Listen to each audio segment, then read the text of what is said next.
Already China কিন্তু বিভিন্ন ধরনের সরঞ্জাম, যুদ্ধ সরঞ্জাম বড় বড় বিমানে পাঠাইছে। এই পর্যন্ত আমি জানি 4টি বিমান ল্যান্ড করেছে। ইরানের কাছে যদি এই নিউক্লিয়ার বোমা না থাকতো তাহলে ইরান বেপরোয়া ভাবে ইসরায়েলের উপর আক্রমণ করতে সাহস করতো না, রিটালিয়েটিং অ্যাটাক। তারা 3000 ফিট নিচে তাদের সেন্ট্রাল নিউক্লিয়ার প্রোগ্রামটা অটুট রেখেছে এবং সেখানেই তারা তাদের কাজ সম্পূর্ণ করেছে।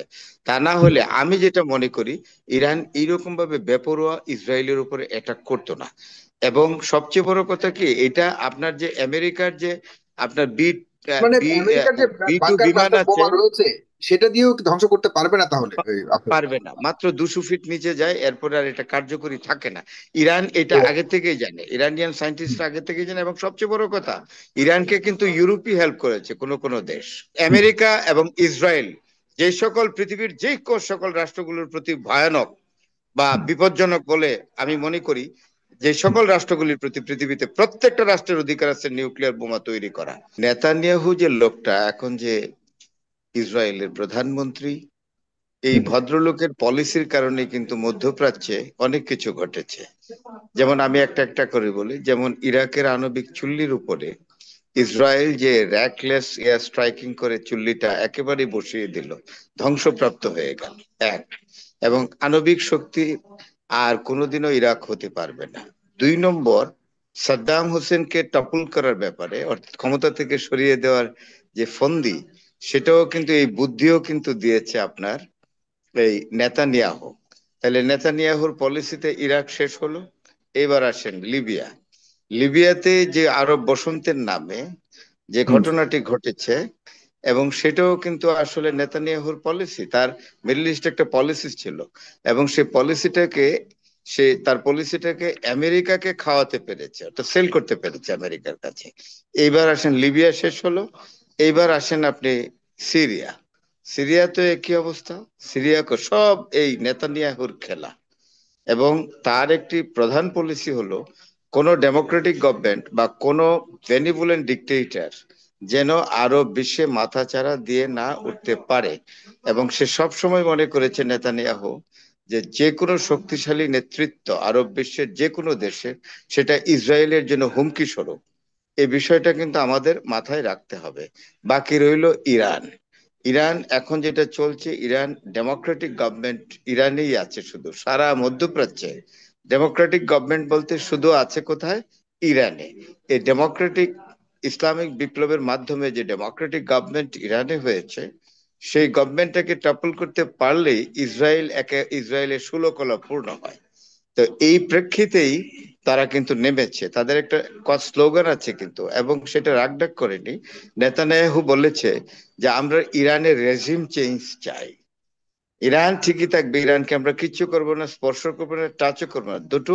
একটা হলো রেজিম চেঞ্জ চাই। কেন? ইরানের এই রেজিম ইরানকে নিউক্লিয়ার পাওয়ারে শক্তিশালী করবে, অর্থাৎ অ্যাটম বোমা বানাবে এই রেজিম থাকলে। অর্থাৎ এই শাসন, এই দল ক্ষমতায় থাকলে, যদি এই রেজিম চেঞ্জ করা যায়, একটা তাবেদার সরকার আসবে, যেটাকে ডোসাইল গভর্নমেন্ট।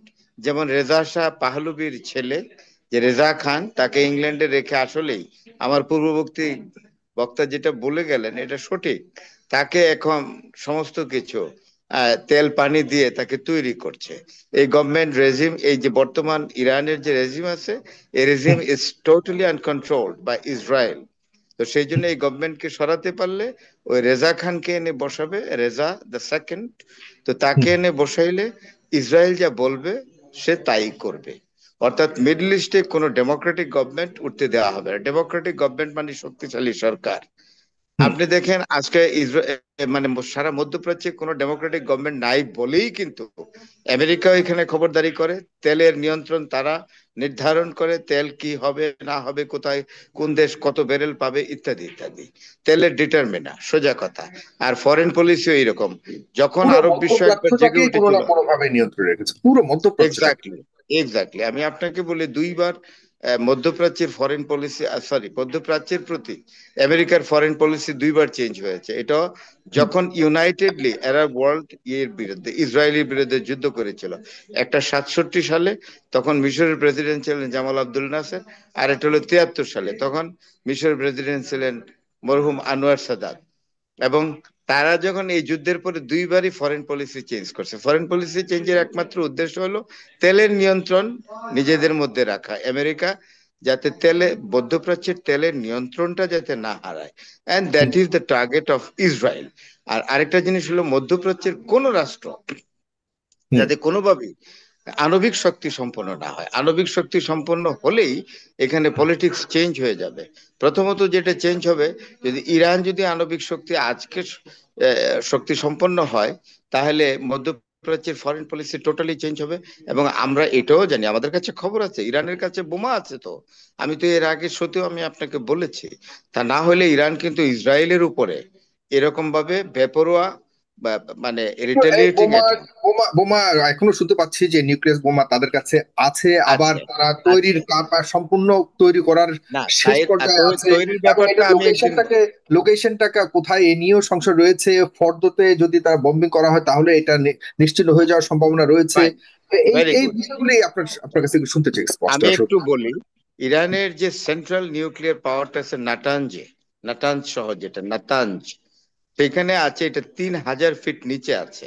এখন ইসরায়েলের কাছে একটা জিনিস নাই ওইখানে প্রপারলি, অর্থাৎ ইফেক্টিভলি বম্বিং করে এটা নষ্ট করা, সেটাকে বলে বাংকার ক্লাস্টার্ড বম। এটা এক্স্যাক্টলি। ইসরায়েলের হাতে নাই। এটা এটা বম্পা যুক্তরাষ্ট্রের হাতে আছে।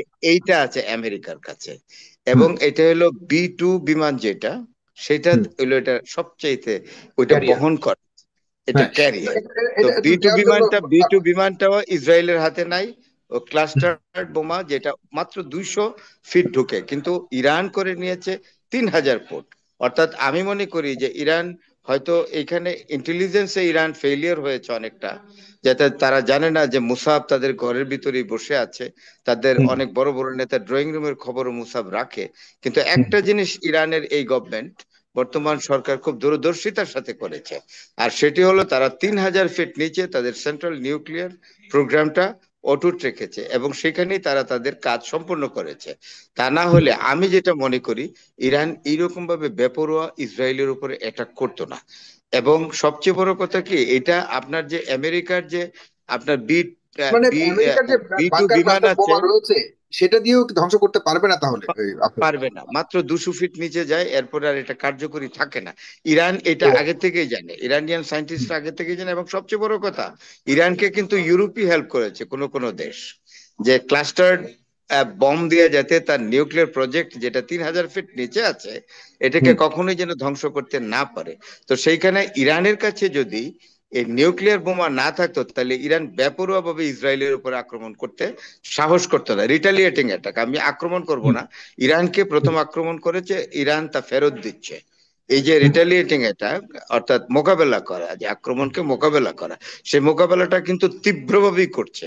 এবং ইরান এটাও জানে যে ইসরায়েল ইজ দ্য নটি boy of America in middle east. আরেকটা হুম শব্দ আছে, Israel is the career of America in middle east.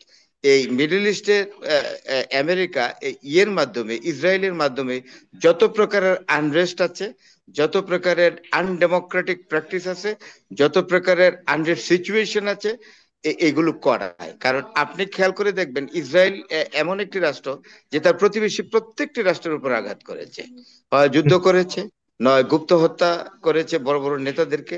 এটা কমন। এবং ইসরায়েলের হিস্ট্রি খুব ডার্ক। যেমন ধরেন আইজাক শামির এবং মেনাচেম বেগিন, এই দুইজনই কিন্তু ইসরায়েলের প্রধানমন্ত্রী হয়েছে। দুইজনই আপনার লেহি গ্রুপ, আরেকটার নাম ভুলে গেলাম, দুইটা অত্যন্ত চরমপন্থী এবং গুপ্ত হত্যাকারী গ্রুপ আছে দুটো, এই দুটো গ্রুপের লিডার ছিল। আপনি চিন্তা করেন, এক সময় ব্রিটিশরা ম্যান্ডেটরি স্টেট ঘোষণা করে এই ইসরায়েলি অবৈধ রাষ্ট্র ঘোষণা করিয়েছিল তাদের ফরেন মিনিস্টারকে দিয়া, হুম বেলফোরকে দিয়া। সে ব্রিটিশই একবার এই আপনার এই মনাচেম বেগিন এবং আইজাক শামিরের অত্যাচারে অতিষ্ঠ হয়ে জেরুজালেমের দেওয়ালে দেওয়ালে পোস্টারিং করা হয়েছিল যে এই আইজাক শামির এবং মেনাচেম বেগিনকে যারা ধরিয়ে দিবে তাদেরকে পুরস্কৃত করা হবে। এখন যেই রাষ্ট্রটি, যে রাষ্ট্রটির প্রধানমন্ত্রী হয় সন্ত্রাসবাদী গ্রুপের নেতা, আপনি you can imagine the real picture and intention of the state.